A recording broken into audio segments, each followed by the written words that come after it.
And we see the lady there. She might try to hand it to her man and says, oh, hold this. I'm going to go look at that. And he and he won't hold it. He doesn't hold it like this. He doesn't put it on his arm. He doesn't do that. This is what the guy does. He balls up his fist and he holds it because he's tough. He's not going to hold it by no handle. He's going to hold that. No guy's going to stand there holding a purse like this.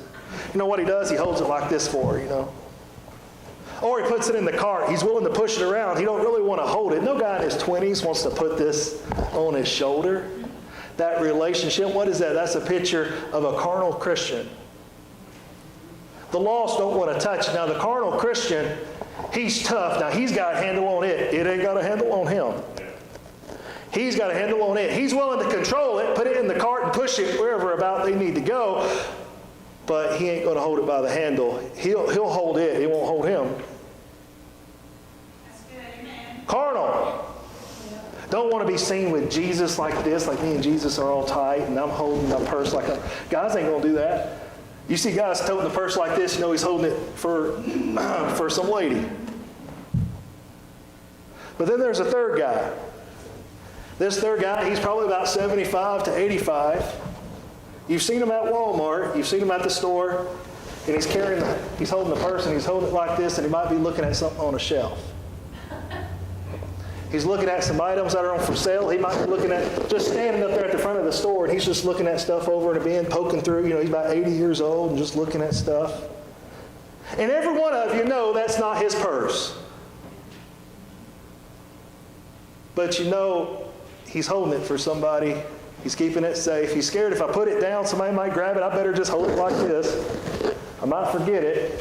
This way's more comfortable, man. That thing's heavy. She puts all kind of stuff in there. I'm just going to put it over my shoulder, hold it like this. It's not that he doesn't care what you think. It just doesn't matter. He's 80 years old. It doesn't matter if you think that's his purse. He's just trying to get back home and watch Bonanza, man. And watch some Andy Griffith. He does not mind that this purse is on his shoulder the way it was designed to carry it. That's the picture of a mature Christian. Holding it, the relationship is the way it ought to be. Oftentimes you can tell a lot about a man the way he carries a purse.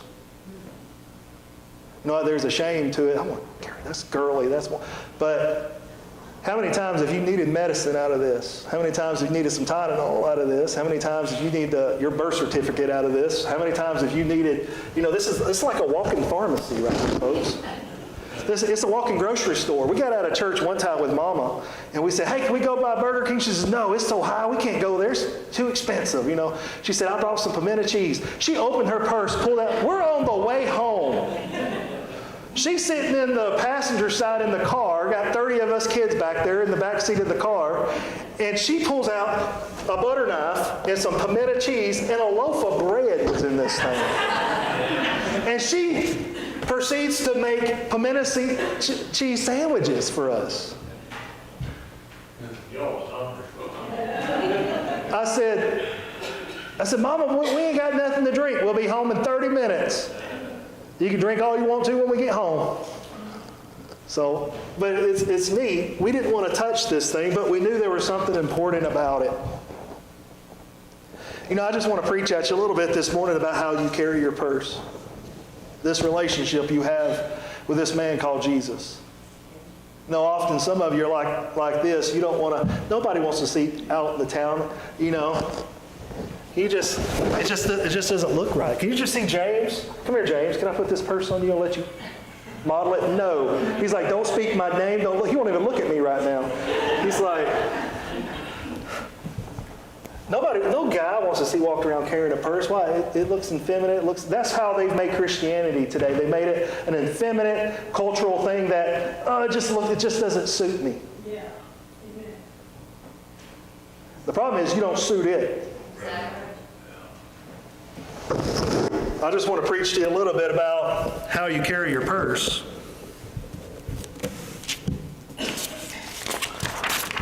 The first point I'd like to make, and I'm going to preach to you just like an acronym like I do the kids. I'll take a word like love, L-O-V-E, and I'll write a word that starts with that out there. I'm going to preach purse just like that. So if you're writing notes, it's purse.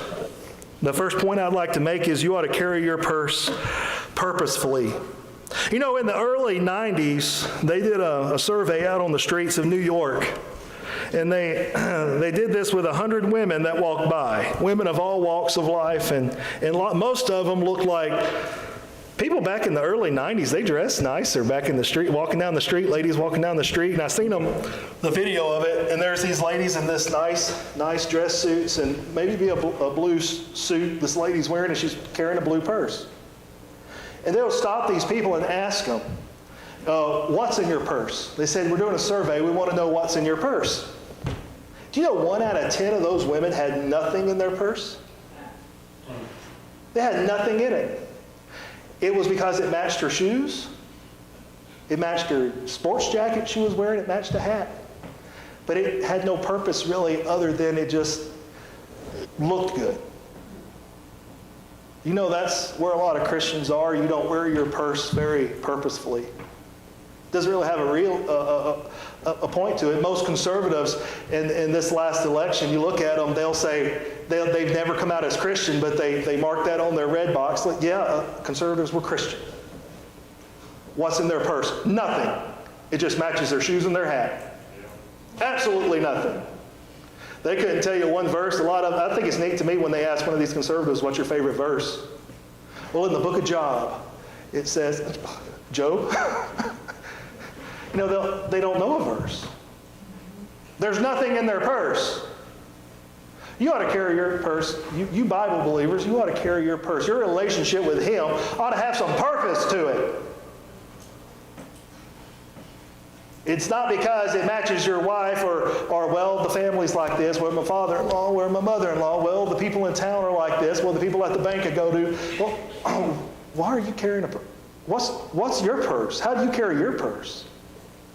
Ought to have some purpose to it. It was funny seeing those ladies were embarrassed because some of them had other items in their hands they were carrying. And they said, well, if there's nothing in your purse, why don't you just put your stuff in it? This is, I guess I'm so used to carrying, I just don't think of it as something I can carry anything in. Isn't that a foolish thing? Isn't that a foolish thing? Thanks, Mom, for letting me borrow your purse. This is not my purse. That's why I said this, my mother-in-law's. You see, that's how we are. That's how that relationship with the Lord is. Well, yeah, that's our family's church. Well, is it your church? Well, yeah, but okay. Sometimes we often put a distance between us and that purse. You're scared of how it might look. You don't want to feel awkward. You don't want to look weird. You're scared somebody might see you passing out that tract. Passing out a gospel tract? That guy carries purses. Huh. You know what Daniel said? Daniel chapter 1 verse 8, it says, but Daniel purposed in his heart that he would not defile himself with a portion of the king's meat. He didn't just associate himself with God. He had purpose with his relationship with Him. There was some purpose to it. I like what David said when he went out to the battle and his older brother says, what you come out here to see? You just left those few sheep out there? You're just showing up out here to be seen, just to be seen? And David says, is there not a cause? This relationship he had with God, he said, it's with purpose. I have a reason to be here. He's my God. You should carry your purse with some purpose. You know what's neat to me? What's the purpose of your life? I think we were talking about this. I was talking about this with Rick and Rod. We were cutting firewood about the purpose of someone's life. We oftentimes think that our purpose in life is to be comfortable and happy at all times. And the world designs itself, our culture in America designs itself to make you feel comfortable and happy at all times. Man, if I could just go get in my truck and turn on the heat, or I could turn on the air, or I could turn on the heated seat, or the heated steering wheel. I can let down the window, I can roll it up. I don't have to do all this mess. I just pull a button, push it. I get home, I turn the AC down, turn it up. I turn on the stove. I can do it from my phone now. Got one of those, I don't have a stove. That's why Rick's laughing at me. But, you know, we have all this stuff. We want water, we want clean water. Just go to the fridge and push a button. How about cleaning the house? You know, the vacuum now is a smart vac. We come to church now and it turns itself on and vacuums the house while I'm gone, so I don't have to hear that annoying sound. Gosh, we're so comfortable. We think that's what life is. People I work with at work, you know, they'll say, well, you know, I'm just living for the weekend. Is that your purpose in life? What are you going to do this weekend? Well, we're going to go out to the lake, get drunk. Okay. That's your purpose for a living? Man, that's sad. Well, we got to take the kids to this, to cheerleading camp. We got to do this. That's my purpose in life. Well, my goal in life is to make my kids so happy and let them enjoy life. That's your purpose? You ask people, this is a neat thing, you ask people, what would you do if you won $1 million, You find out what kind of people you're dealing with. They want to make themselves happy and comfortable. Everything is humanism. It gets down to the point where the only reason God exists to you is to bring you happiness and to bring you joy. And why some of you sitting there today kind of like, well, yeah, but you're wrong. You exist to bring Him glory. I was walking with Levi through the woods, and he said, Dad, why did God make those trees? I said, well, to give us shade and to give us firewood. And I stopped for a second. I looked at him. I said, to bring Him glory. That's why God made those trees. There's trees and there's flowers and there's beautiful things on this earth you will never see.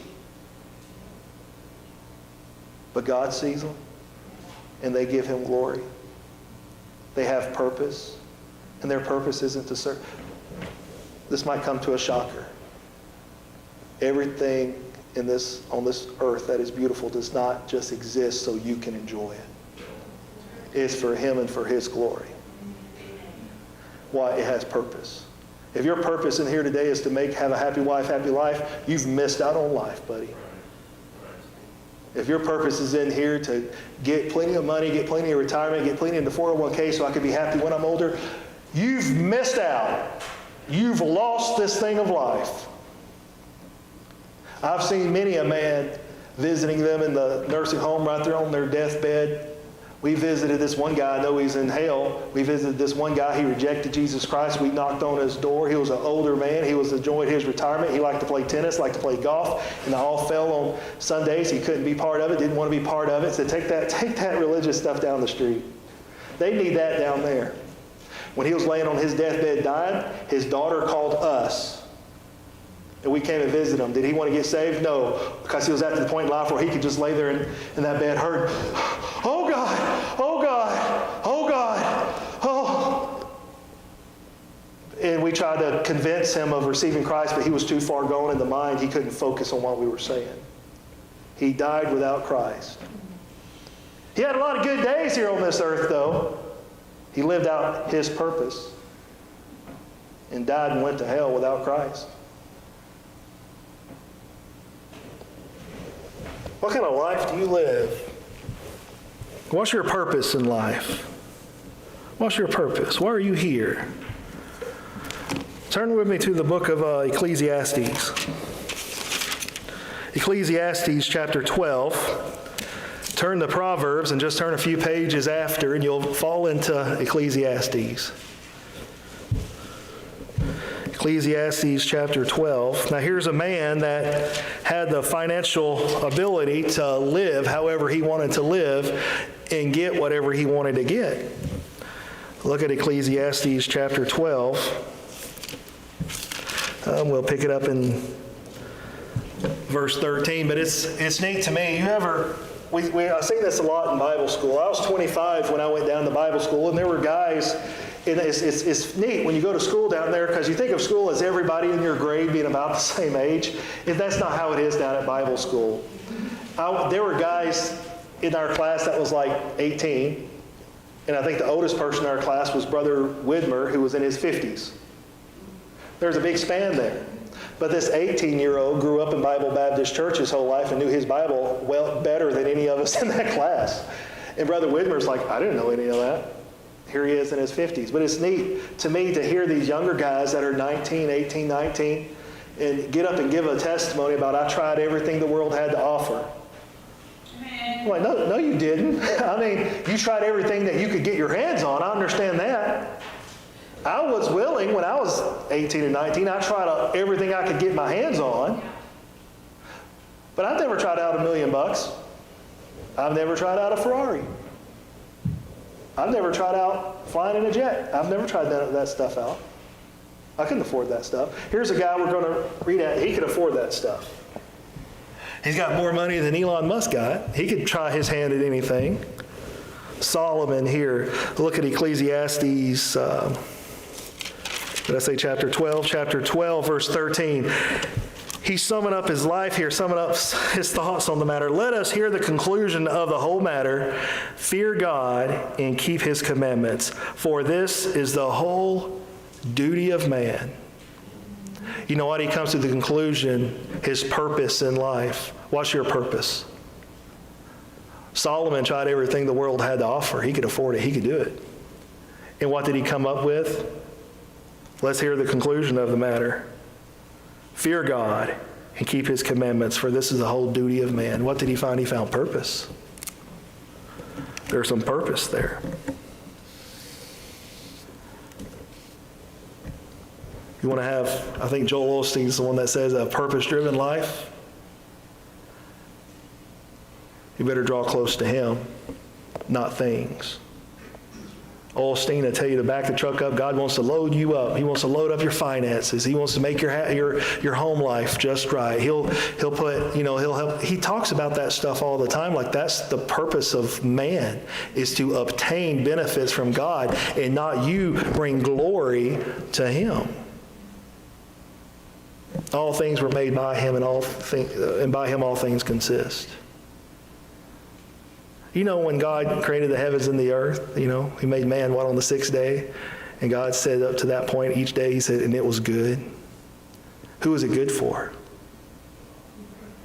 It was good for him before any of you showed up. What's your purpose? You ought to carry that purse with some purpose, with some reason. Is it empty? Is your relationship with the Lord, do you carry it and it's just empty? It has a match to it. It matches how, you dress, how you talk. What's your purpose? Your purpose is to please him, not just being pleased by the blessings he bestows on you. Then we got you. Usefully. You should carry that purse usefully. I looked at what the top 10 items that a woman has in her purse. It could be dangerous there, couldn't it? A credit card, keys, a hairbrush, lip balm, moisturizer, a pen and paper, hand sanitizer, a portable charger, medication, and an umbrella. I think that's neat. 10 items they got in their purse. I've seen other things. The pistol. Sometimes they carry a pistol. The fear of the Lord. What talks about safety is of the Lord. I got a pistol in your purse.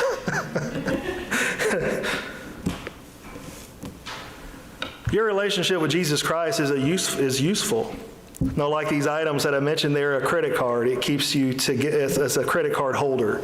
You put all your little cards in it and you flip it over and it's got all your cards in it. They're all together. It keeps you together. It keeps you to, what, 1 Peter chapter 1, verse 5, it says, by faith, he holds those things together. He holds you together. You think of the keys. He unlocks things to you that the world is locked out of because of they're spiritually blind. But he unlocks some things to you. What does he do? He gives you the keys to him, where you can see some things about him that the world can't see. What is the lip balm and the moisturizer? When you're dry, he's the living water in John chapter 4, verse 10.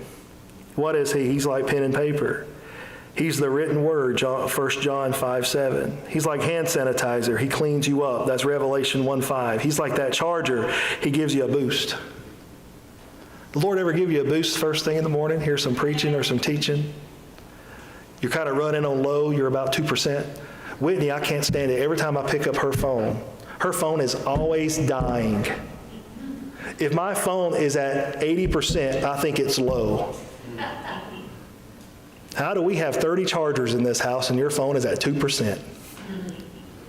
Well, got that off my chest. He's like a charger. He gives you a boost. He gives you power to get through. That's 2 Timothy 1:7. He's like the medication. And then Mark chapter 5:26, he's the great physician. He's like the umbrella. He hides you and covers you from the world. Look at Psalms 27, verse 5.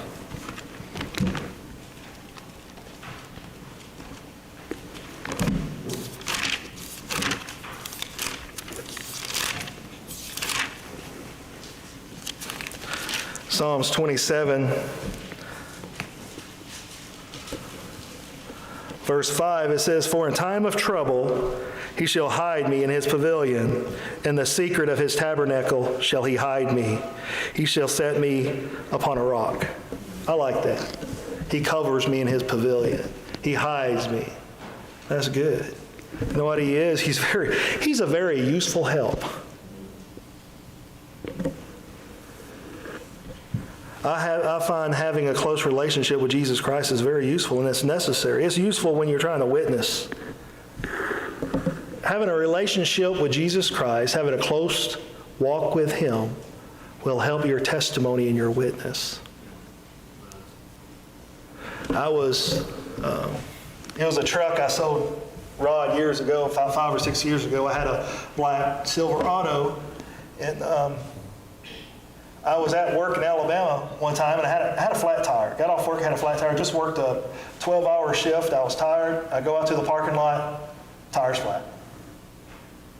And you know, on the back of those Silverados, they have like a little hole. You got to line the thing up in there and winch it down and all that. Well, apparently I stripped out the little thing that's back there that you turn, and it's just turning. It's just doing nothing. And I'm ready to get a torch. I'm ready to get a hacksaw. I got to figure out how to get this tire out from under this truck, because it worked. It went down that. It went down that far, so now it's just under the truck like this. It wouldn't go any further. But it wasn't enough for me to pick it up and get the thing out of it. So I'm sitting there trying to get I'm just mad. I'm kicking that thing. I'm like, I'm going to break it off. And I'm kicking it. I'm mad. I'm sweating.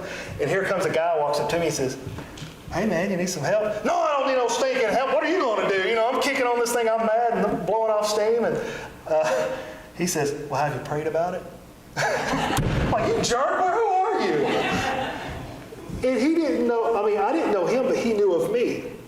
Because I had left the Bible in the break room and I had been reading and stuff in there. And he was a saved King James Bible believer who worked on the other shift. I didn't know of him, but he had heard of me. And I stopped and said, "No, I didn't pray about it. Of course not." And I just kind of laughed. And he laughed at me. He said, "Maybe you ought to pray about it." So I prayed about it. And it's like, I just need to slow down. It's not that big of a deal. And I stuck the thing in there. And I just turned it slow, and it went, and it came down. I was like, "Oh, man, it makes me sick." I should have went to the Lord. I should have used my purse, my relationship with him. Not as useful. Yeah, can some of you attest that it's been good? You find the Lord to be a very useful help at the time of need. You ever call up somebody and they're not useful at all?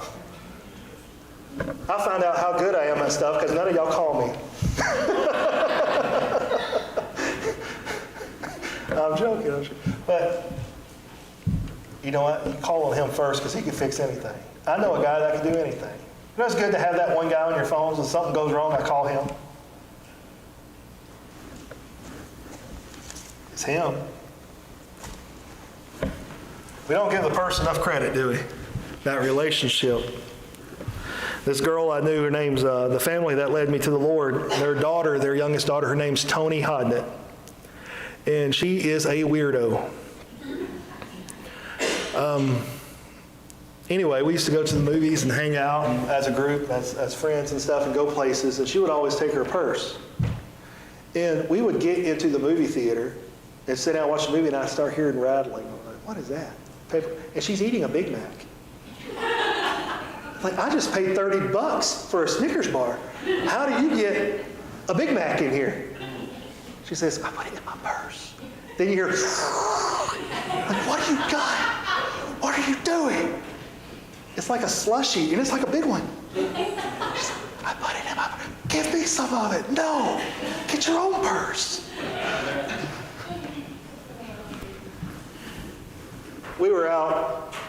We were in my truck, and I gave her a ride out to the farm because her dad said she needed to get a mirror off of an 085 Ford, and they was going to put it on another truck. And so we get out there, and she says, and her brother's with us. He says, oh, I didn't bring a adjustable wrench or anything. She says, I got one. She pulls an adjustable wrench out of her purse. She's ready for everything. You know, it's needing like a utility knife. You have it on you, ready for anything. Are you ready for anything? Are you depending on someone else to have something in their purse, someone else's spirituality? Are you depending on your wife's spirituality, or your wife? Are you depending on your husband's spirituality?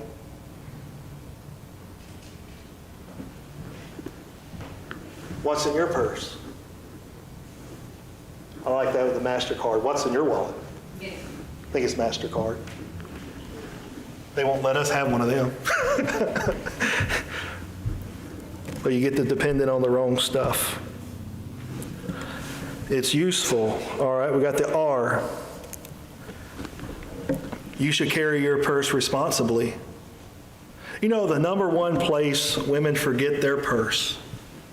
I looked it up. I don't know this stuff. I Googled it. What's the number one place people forget their purse? You know, I would have thought it would be at home, but they forget it in the car. And they said the reason that they determined was that the lady's at home, she's still in her mind getting things ready, getting ready to go for the day, and she's organized. She takes her purse, she takes it out to the car. But when she gets out of her element in the world, she's driving and she's going somewhere, she's going to a place, her mind is now on what she's going to do when she gets there, what she's going to take on, how she's going to handle it.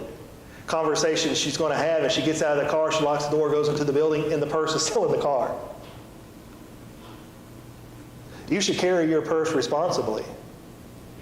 You know what? We're walking around the house, we're reading our Bible, we're praying, we got some music going, things are going good, but the moment we get in that car, it's all the world, the billboards, it's the music on the radio, it's the things you're going to hear when you get there, it's the Walmart, it's the hassle, get the card, do we get the card? Where's the stuff, where's this? And you know what? We forget our relationship back in the,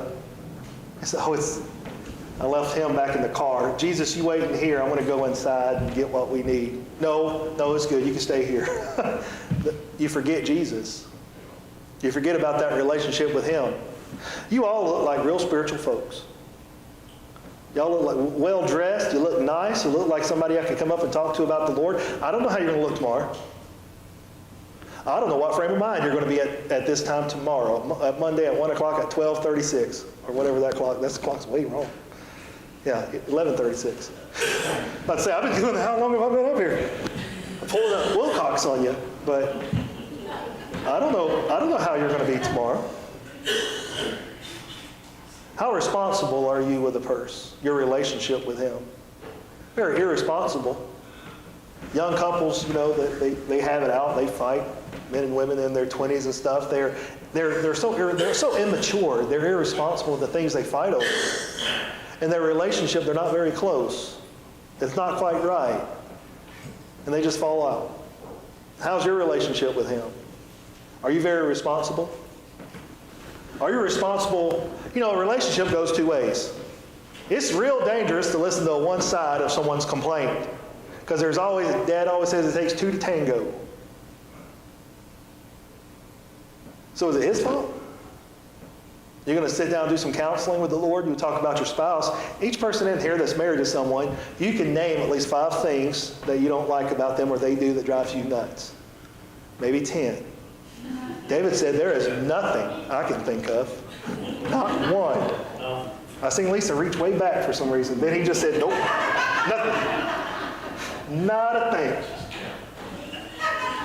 But if you sat down with some counseling and said, all right, I know you're having some problems. Things aren't the way you think a relationship ought to be, and you want to work on some things. Asa, tell me what problems you're having. What is God doing wrong? And we'll see if he'll fix it. Fix what he's doing wrong to help your relationship with him. Whew. See that thing? And we say, okay, Lord, what are they doing? The Lord says, I'll draw nigh to them that draw nigh to me. You know what? He wants to have a relationship with you. The Lord says, I haven't moved at all. I'm right where I've always been. I believe the same way I've always said. They knew who I was when they got me. Are you very responsible Are you responsible at all with that purse you've been given? You know, women forget that purse at home. It's me. I don't know what it is. Every time I go to the steakhouse with David and Rick and Rod, somehow I forget my wallet. I don't know how. It happens. I'm thankful. Sometimes you're living off someone else's purse. You ought not be that way. You ought not be that way. Sometimes you forget God. Let's turn to Deuteronomy chapter 8. Genesis, Exodus, Leviticus, Numbers, Deuteronomy chapter 8. Pick it up in verse 11. Deuteronomy chapter 8, verse 11 says, "Beware that thou forget not the Lord thy God in not keeping his commandments." You see right there where it said, "Beware that thou forget not the Lord thy God." How can you forget the Lord your God? Like, oh, I forgot he existed. How do you forget your wife? Oh, I forgot about her.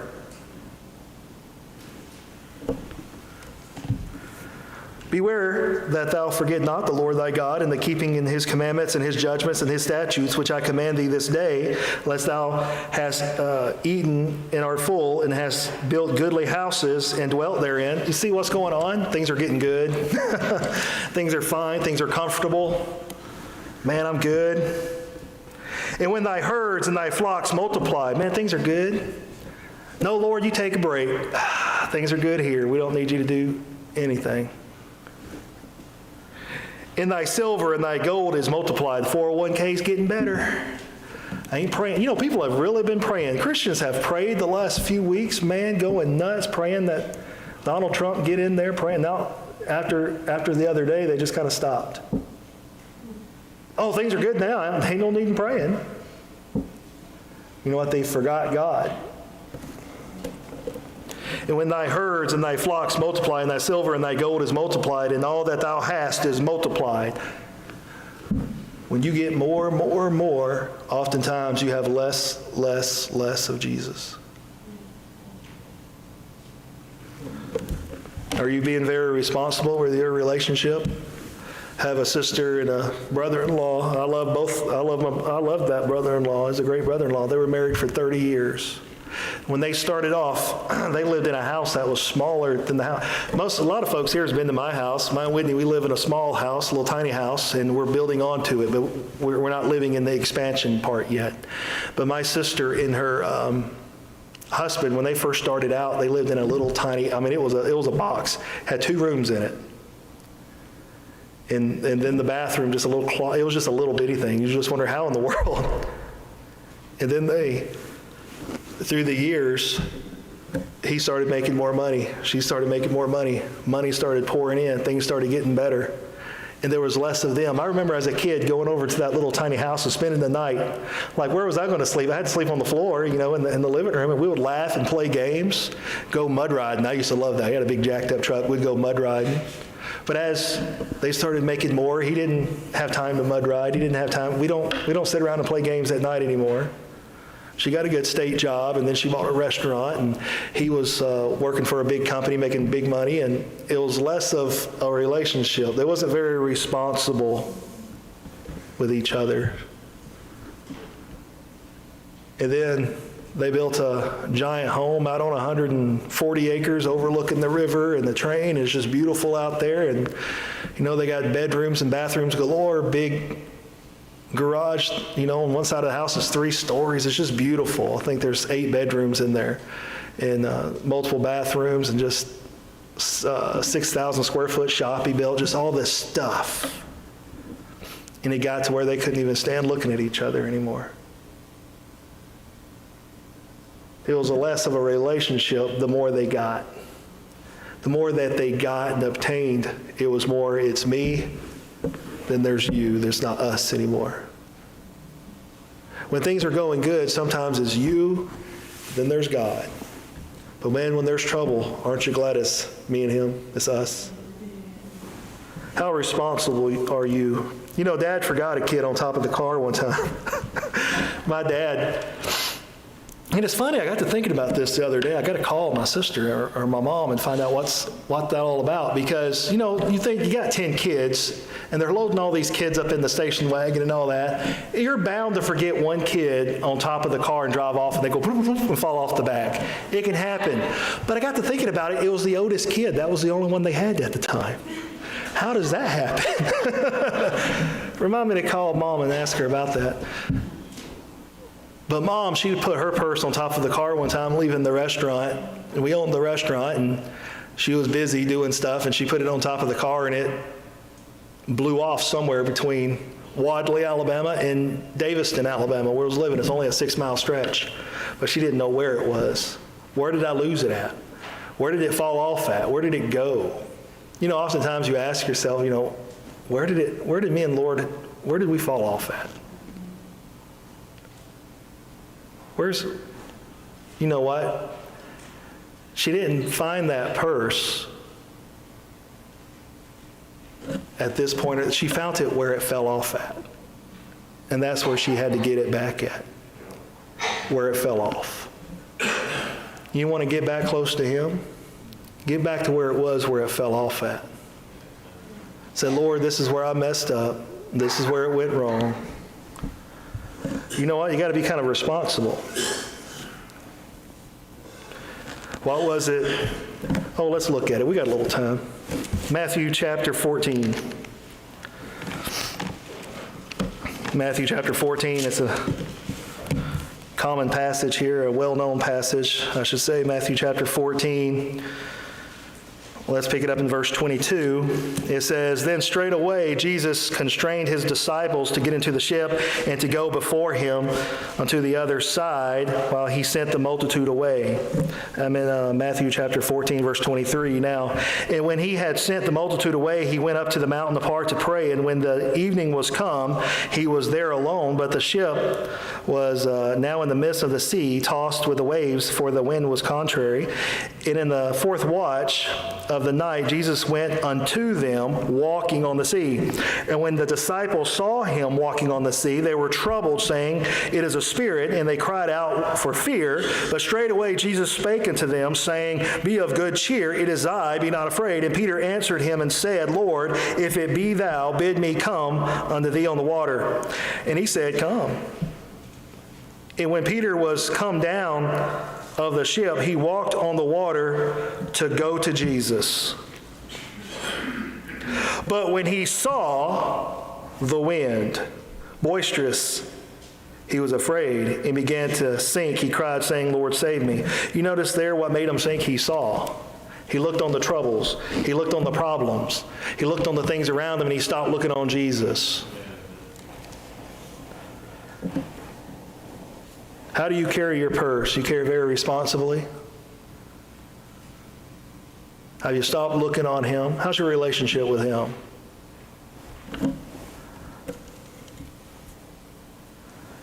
And then we got the S.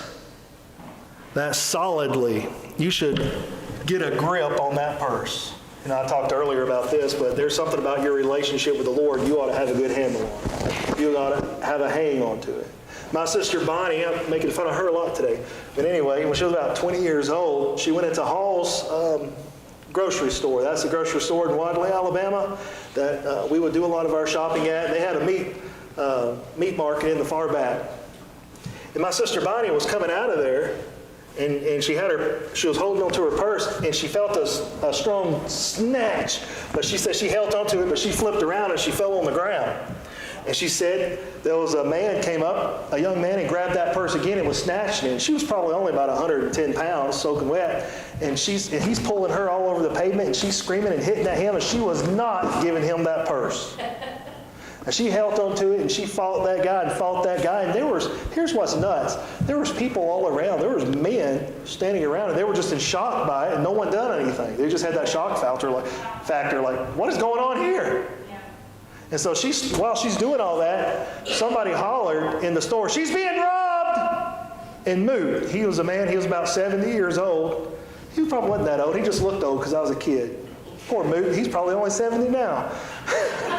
But he was a friend of the family. He was an old black man that worked in the meat department. And he was always good to our family, and he cut our meat for our family for years. Somebody said he jumped over the meat counter and went running down the aisle out there, the hall out there, and he grabbed that boy and flung him to the other side of the street. The boy got up and just took off running. And they called the police and had all of them out there, and she gave they knew who he was, but somebody said, why didn't you let go of the purse? Why didn't you just let go? Because he dragged her all over the ground. She wasn't giving up that purse. She said, because it's my purse. My sisters are fighters. They're mean like that. She didn't care if she had nothing in the purse. He wasn't taking her purse. She says, but it's my purse. So is it your relationship with him? Is it worth holding on to? Who can snatch it away from you? They said something about my kid at the church. I'm never going to that church again. Oh. Somebody was sitting in Mama's old pew. Somebody said this about my pawpaw there, so I'm never going to that church again. They said this about Peepaw. Oh man, you're not holding very tight to that purse, are you? Just snatch it right out of your hands, man. Someone's going to snatch your relationship with God away just because words? Sticks and stones will break my bones, but words will split a church, break up a marriage, split up best of friends, make you bitter, make you angry. How dare they say that? We've had people say that to us here. I'm never going out to that place again over words. Can we sit down and talk about this? No, I'm mad. Okay. Carry that purse awful loosely, don't you? Fine then, if that's how they're going to be.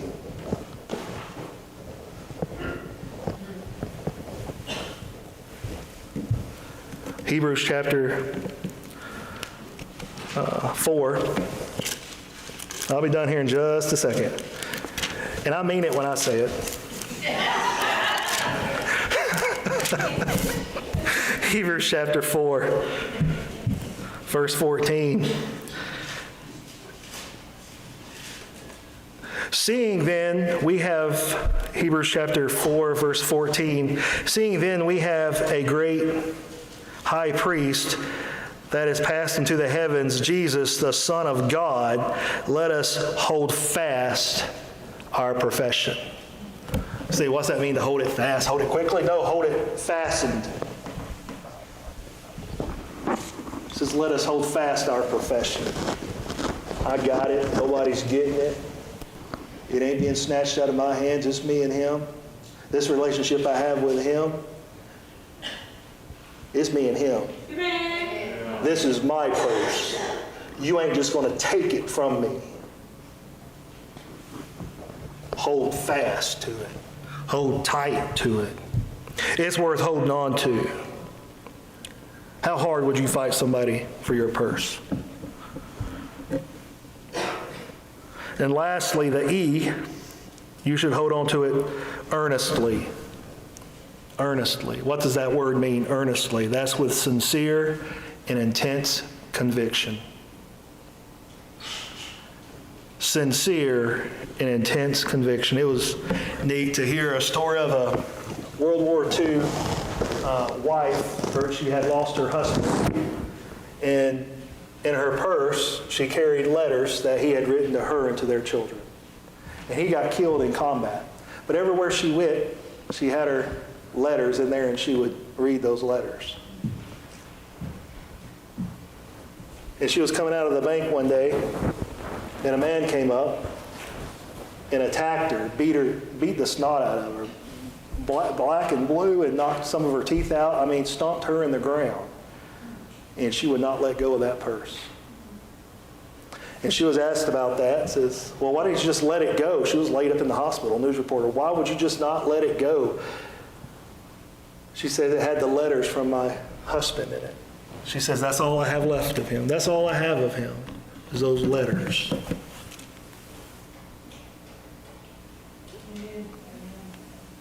She says, I'm going to hold on to it because I love him. Got pictures of my children in there. Something special about that purse. There's some things in y'all's purse that it's not in my purse, but it's between you and God. It's something special. It's between you and him. It's a picture of a husband. It's a reminder of some moms would keep pieces of like a hat, a beanie from that they put on their baby when they were born. Just something in their purse, little keepsakes. Now I see that in people's Bibles sometimes. They put little keepsakes in there. It's a special place. This relationship you have with Him, this relationship that you have with Him, it's just not anything. It's you hold on to it earnestly. Why it's special to you. It's something special to you. Lastly, let's turn over to Psalms 23. Psalms 23.